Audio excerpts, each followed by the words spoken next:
মায়ের মৃত্যু হয়েছে 7 মাস আগে। সেই দেহ দাহ না করে কেন কবর দেওয়া হয়েছে? কেনই বা মায়ের মৃত্যুর খবর দেয়নি ছোট ভাই?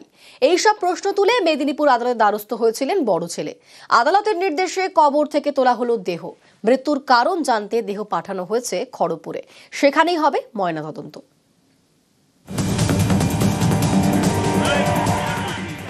মেদিনীপুর আদালতের নির্দেশ, মৃত্যুর 7 মাস পর কবর থেকে তোলা হলো ললিতা জানার দেহ। পশ্চিম মেদিনীপুরের পিংলার সুতছড়ার বাসিন্দা ললিতা জানা থাকতেন ছোট ছেলে বাগম্বর জানার কাছে। বড় ছেলে সুরেন কাজের সূত্রে বাইরে থাকেন। মাস 7 আগে অসুস্থ হয়ে পড়েন 84 বছরের ললিতা জানা। এবছর 5ই মার্চ বাড়িতেই তাঁর মৃত্যু হয়। অভিযোগ, এরপর মায়ের দেহ সমাধিস্থ করেন ছোট ছেলে। বড় ছেলের দাবি 3 মাস আগে মায়ের মৃত্যুর খবর পান। তার প্রশ্ন, মায়ের দেহ দাহ না করে কেন সমাধিস্থ করা হলো? তার দাবি, মায়ের মৃত্যু স্বাভাবিক নয়।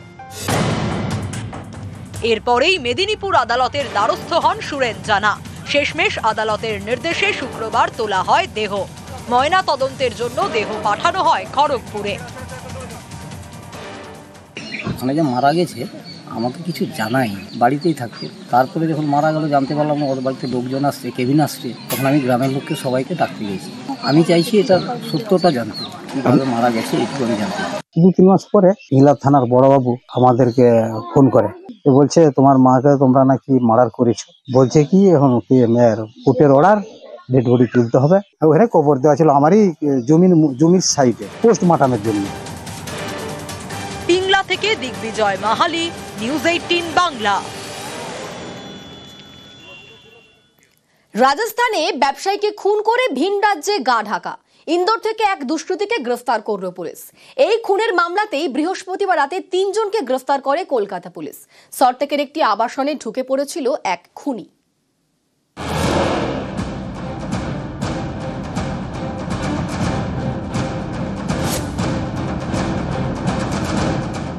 বৃহস্পতিবার রাতে ফিল্মি কায়দায় ধাওয়া করে খুনি ধরে কলকাতা পুলিশ। রাজস্থানে এক ব্যবসায়ীকে খুন করে কলকাতায় গা ঢাকা দিয়েছিল এই খুনিরা। এই ঘটনায় আরও এক দুষ্কৃতী গ্রেপ্তার হলো মধ্যপ্রদেশের ইন্দোর থেকে। শনিবার ইন্দোর রেল স্টেশন থেকে গ্রেপ্তার শার্প শুটার জুবের আহমেদ।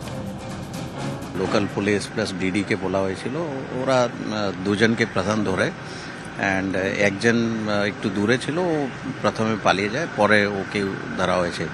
এটা খুব টাইমলি, মানে আমার কাছে ইনফরমেশন 7:30-8 এইরকম টাইমে এসছে অ্যান্ড উইদিন 1 ঘন্টার মধ্যেই ধরা পড়ে গেছে। তো সাকসেসফুল অপারেশন হয়েছে। এই ঘটনায় 3 খুনিকে বৃহস্পতিবার রাতে গ্রেপ্তার করে কলকাতা পুলিশ। রাজস্থানে খুন করে একাধিক রাজ্য ঘুরে তারা গা ঢাকা দিয়েছিল কলকাতায়। খুনের পরই রাজস্থান ছাড়ে দুষ্কৃতীরা। প্রথমে যায় উত্তরপ্রদেশ, সেখান থেকে অন্ধ্রপ্রদেশ, তারপর কেরল, তারপর কেরল থেকে আবার উত্তরপ্রদেশে, উত্তরপ্রদেশ থেকে তামিলনাড়ুর উটিতে, উটি থেকে কলকাতায়। 15 অক্টোবর কলকাতায় আসে খুনিরা। একাধিক রাজ্য ঘুরে আসার ফলে টাকা পয়সা ফুরিয়ে আসছিল তাদের কাছে। সস্তায় থাকার জায়গা খুঁজছিল রাজস্থানের এই দুষ্কৃতীরা। শিয়ালদা এলাকায় ঘোরাঘুরি করার পর বৃহস্পতিবার তারা পৌঁছয় ফুলবাগানে। ওই রাতে ফুলবাগানে হানা দেয় কলকাতা পুলিশ। 2 জনকে ফুলবাগান থেকে গ্রেপ্তার করে। একজন সল্টলেক স্টেডিয়ামের কাছে একটি আবাসনে ঢুকে পড়ে। ফিল্মি কায়দায় এই দুষ্কৃতীকে ধাওয়া করে পুলিশ। পুলিশের তাড়া খেয়ে দুষ্কৃতী দরজা ভেঙে ছাদে উঠে যায়। সেখান থেকে লাফ দিয়ে অন্য ছাদে, ছাদ থেকে লাফিয়ে কাঠ মিশে, সেখান থেকে লাফিয়ে পালানোর চেষ্টা। যদিও তাতে শেষ রক্ষা হয়নি, খুনিকে ধরে ফেলে পুলিশ। নিউজ 18 বাংলা। নজর রাখবো হাড়োয়ার দিকে। হাড়োয়ায় গোষ্ঠীদ্বন্দ্বের খবর পাওয়া যাচ্ছে। কর্মীদের একাংশকে অনুষ্ঠানে না ডাকার অভিযোগ, বিধায়কের বিরুদ্ধে অভিযোগ একাংশের। আমাদের সঙ্গে রয়েছেন প্রতিনিধি জিয়াউল। জিয়াউল, ঠিক কি ঘটনা? সেখানে চলছিল বিজয়া সম্মেলনী, কিন্তু সেখানে দেখা যাচ্ছে যে দলের একটা অংশ তাদেরকে কোনো রকম ভাবে ডাকা হয়নি এমনটা অভিযোগ করছে। তার মধ্যে অঞ্চল সভাপতিরা রয়েছেন, ব্লক সভাপতি রয়েছেন, একাধিক পঞ্চায়েতের প্রধানরা রয়েছেন, সদস্যরা রয়েছেন, কিন্তু তাদেরকে কোনো রকম ভাবে সেই অনুষ্ঠানে ডাকা হয়নি। ফলে তারা সেখানে আমন্ত্রণ না পেয়ে সেই অনুষ্ঠানে বিজয়া সম্মেলনে সেখানে আসেননি। কিন্তু একেবারে সব অভিযোগের তীর কিন্তু হাড়োয়ার বিধায়ক রবিউল ইসলামের দিকে, কিন্তু তিনি নাকি এই গোষ্ঠী কন্দলটা পাকাচ্ছেন, ফলে এক অংশকে তিনি ডাকছেন না, ফলে দলের ভাবমূর্তি নষ্ট হচ্ছে এটা। কিন্তু অন্যদিকে জেলা সভাপতির স্পষ্ট দাবি যে দলের অনুষ্ঠান কে ডাকলো সেটা পরে কথা, দলের অনুষ্ঠান হলে সবাইকে আসতে হবে, ফলে যারা আসেন তাদের তো পরবর্তীকালে আইনত দলের মধ্য থেকে ব্যবস্থা নেওয়া হবে। কিন্তু যেভাবে শাসক দলের এই বিজয়া সম্মেলন নিয়ে গোষ্ঠী কন্দল একেবারে প্রকাশ্যে, তার কারণ সব অভিযোগের তীরই কিন্তু বিধায়ক রবিউল ইসলামের দিকে। তিনি কাউকে ডাকেননি, অঞ্চল সভাপতি থেকে শুরু করে ব্লক সভাপতি কাউকে আমন্ত্রণ করা হয়নি। কিন্তু অন্যদিকে বিধায়কের দাবি যা বলার দল বলবে, অর্থাৎ ব্লক জেলা সভাপতি তিনি স্পষ্ট করে দিয়েছেন যে সবাইকেই ডাকা হয়েছে, তারা অন্য কোনো ব্যক্তিগত কাজের জন্য হয়তো আসেনি।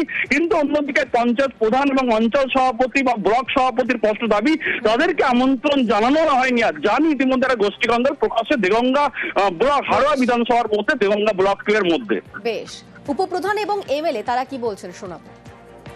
অনেক প্রধান আছে, তারাও ডাক পায়নি। উপপ্রধান যারা আছে তারাও আজকে এই সম্মেলনে ডাক পায়নি। তাহলে আজকে কাদের নিয়ে এই বিজয়া সম্মেলনে হচ্ছে আমরা ঠিক বুঝতে পারছি না। দলের মধ্যে দীর্ঘদিন ধরেই গোষ্ঠীদ্বন্দ্ব আছে।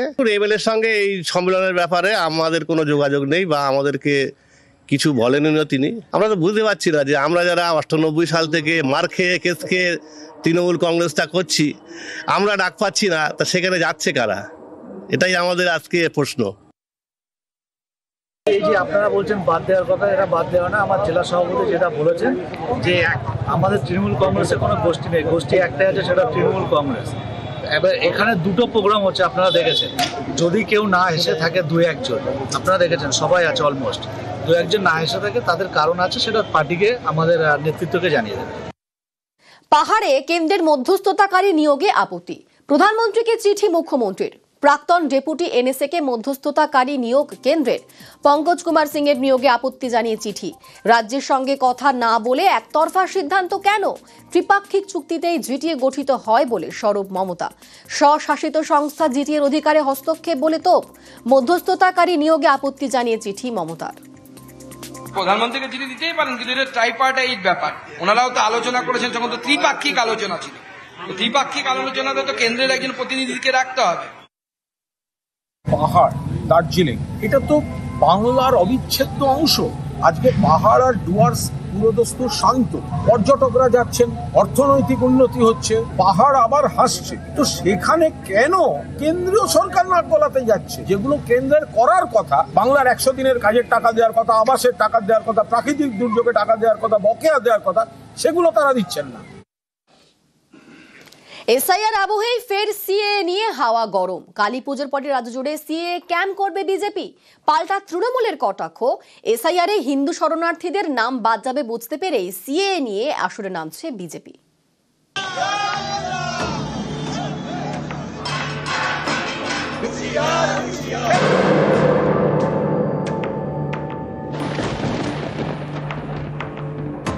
আইডিওলজিক্যালি উই আর কমিটেড যে বাংলাদেশ থেকে আসা হিন্দুদের আমরা নাগরিকত্ব দেব। সিএ এর মাধ্যমে তারা নাগরিকত্ব পাবে। এফআইআর করলে কার্যত হাজারে হাজারে লাখো লাখো মানুষের নাম বাদ যাবে, তাদের মধ্যে অজস্র হিন্দু শরণার্থীর নাম বাদ যাবে। আতঙ্কিত বিজেপি এখন সিএ এর গাজর ঝুলিয়ে ওরা কোন রকমের ভোট বৈতরণী পার হতে চায়।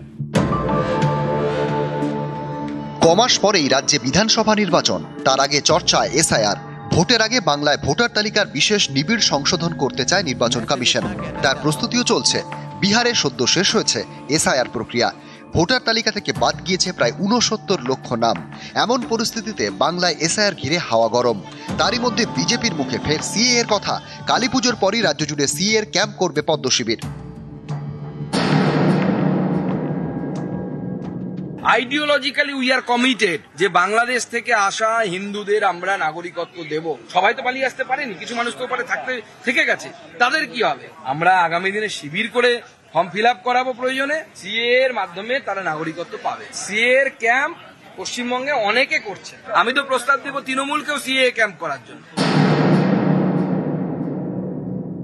এফআইআর করলে কার্যত মানে হাজারে হাজারে লাখো লাখো মানুষের নাম বাদ যাবে, তাদের মধ্যে অজস্র হিন্দু শরণার্থীর নাম বাদ যাবে এবং সেই মানুষের ভোটেই বিজেপির ভোট ব্যাংক স্ফীত, অর্থাৎ আতঙ্কিত বিজেপি এখন সিএ এর গাজর ঝুলিয়ে ওরা কোন রকমের ভোট বৈতরণী পার হতে যায়।